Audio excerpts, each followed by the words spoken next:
You sit on an idea for weeks, maybe months. Sometimes it keeps you up at night. You imagine the headline, the website, the first customer message. It all feels so clear in your head. You even start sketching it out. But then, nothing. Days go by. You open the doc again, stare at the cursor. Still nothing. Then suddenly, someone else launches something just like it. And you're left staring at their page, feeling that weird mix of admiration and regret. You think that could have been mine, but it wasn't, because you didn't finish. Again, I don't think this is about laziness or lack of discipline. You're probably really hardworking in other parts of your life. You get things done when other people are counting on you.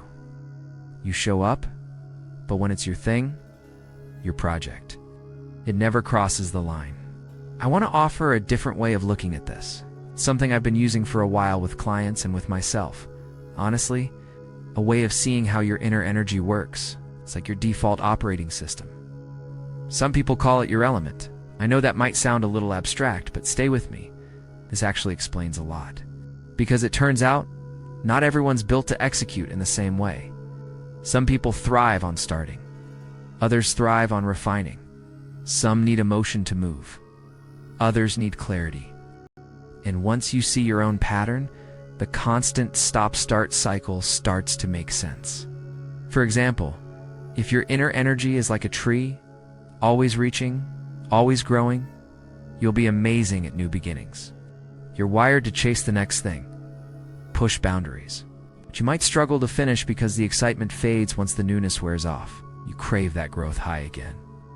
Or maybe you run hot, you're fire-driven, you get passionate fast, you hype yourself up, you tell people about the idea before it's even real. But when that emotional buzz dies, it's hard to keep going. It's not that the idea is bad, you just don't feel it anymore. And without feeling, it's flat. If you're more grounded, earthy, you're probably the person everyone comes to when they're falling apart. You're solid, reliable, thoughtful.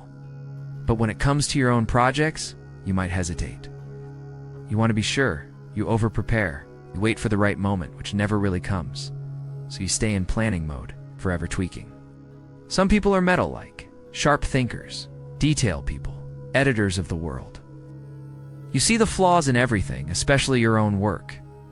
You want it done right, but that can freeze you in place, because nothing's ever good enough to start. And then there are the deep rivers, the water types. Quietly creative, ideas flow in naturally, often too many. Shift directions a lot, not because you're scattered, but because you feel your way through. You need space, but that freedom can make it really hard to commit. So the idea just dissolves. Different energy, different struggles, and none of them mean you're doomed to fail. But you can't treat yourself like a machine that's supposed to just do it when your wiring is the complete opposite. That's where most people go wrong. They keep forcing themselves into the same productivity advice that wasn't made for them, and they blame themselves when it doesn't work. What actually helps is setting up your process to match how you move. If you're always starting and never finishing, maybe don't work alone. Maybe you don't need more motivation. You need someone to catch the idea and run with it while your energy is still hot. If you lose momentum when the buzz dies, give yourself smaller finish lines. Create public check-ins. You can feel alive all the way through. If you're the thoughtful planner, stop building in your head. Make one small, real thing and let it be imperfect. Let it exist. If you're the perfectionist, build ugly on purpose. Launch draft one. Let it breathe before you start cutting. If you're fluid and intuitive, find a container, not a cage, just something gentle that holds you accountable without strangling your freedom. All of this comes down to self-awareness, not the kind you get from reading vague advice online, the kind that shows you this is how I'm built.